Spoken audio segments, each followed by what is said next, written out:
It's June 10, paper 2-2. The region R contained inside the dotted boundaries defined by three inequalities.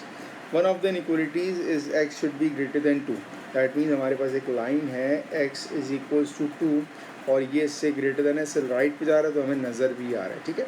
Similarly अगर मैं इस line की बात करता हूँ तो इस लाइन की इक्वेशन होगी हमारे पास y is equals to 12 और r पे जाने के लिए हमें लाइन से डाउनवर्ड मूव करना है, तो एक इनइक्वलिटी तो इसकी आ जाएगी हमारे पास y should be less than 12, ठीक है। तो दूसरी इनइक्वलिटी हमारे पास है that is a incline line. इसकी इक्वेशन क्या होगी हमारे पास, इसकी इक्वेशन हमारे पास आएगी y इक्वल्स टू 2x। कैसे निकाली, ग्रेडियंट 2 आ रहा है मेरे पास और y इंटरसेप्ट मेरे पास 0 है, ठीक है। और इसकी इक्वलिटी क्या हो रही है, क्योंकि इस लाइन से हमें ऊपर मूव करना है तो y should be greater than 2x। ये हमारे पास दो पॉसिबल इनइक्वलिटीज इसकी आ चुकी हैं part B. The point C D where C and D are integers, मतलब डेसिमल में नहीं होगा नंबर, होल नंबर में होगा, lie in the shaded region R, find the maximum value of C plus D. अब सी और D हैं क्या, बेसिकली हम अपने कोऑर्डिनेट्स को कहते हैं एक्स और वाई, तो यहाँ पर उन्होंने लिखा हुआ है सी कॉमर डी, जो कि आपको यहाँ पर नज़र आ रहा है, ठीक है ना।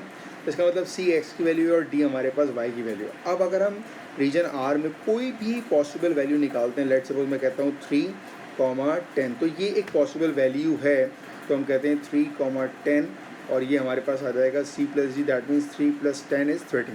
तो ऐसे हमें निकालना है मैक्सिमम पॉसिबल वैल्यू।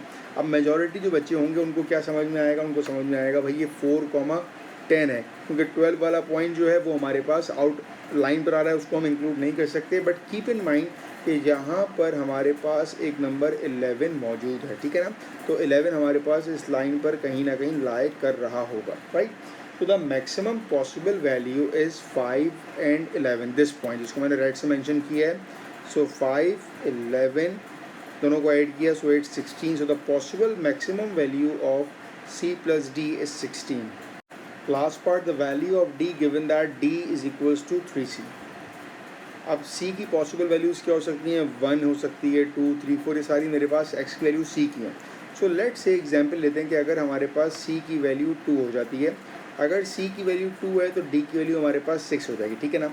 इस पॉइंट को अगर हम देखते हैं 2,6 पर, तो ये पॉइंट हमारे पास यहाँ लाई करेगा, बट ये लाइन पर है तो हम इसको इंक्लूड नहीं कर सकते, ठीक है। तो अगर मैं बात करता हूँ कि भाई c की वैल्यू मेरे पास 3 है, तो d कितना हो जाएगा, d इज़ 9। इस पॉइंट को हम देखते हैं तो 3 पर हमारे पास 9 आ रहा है, 3 पे देखें आ गया 9, दैट मीन्स ये इनसाइड द रीजन आर है, तो ये हमारे पास पॉसिबल आंसर हो सकता है। अगर हम 4 पे देखते हैं तो 4 पे हमारे पास रीजन ये पॉइंट है ये लाइन पर आ रहा है, तो हम इसको इंक्लूड नहीं कर सकते।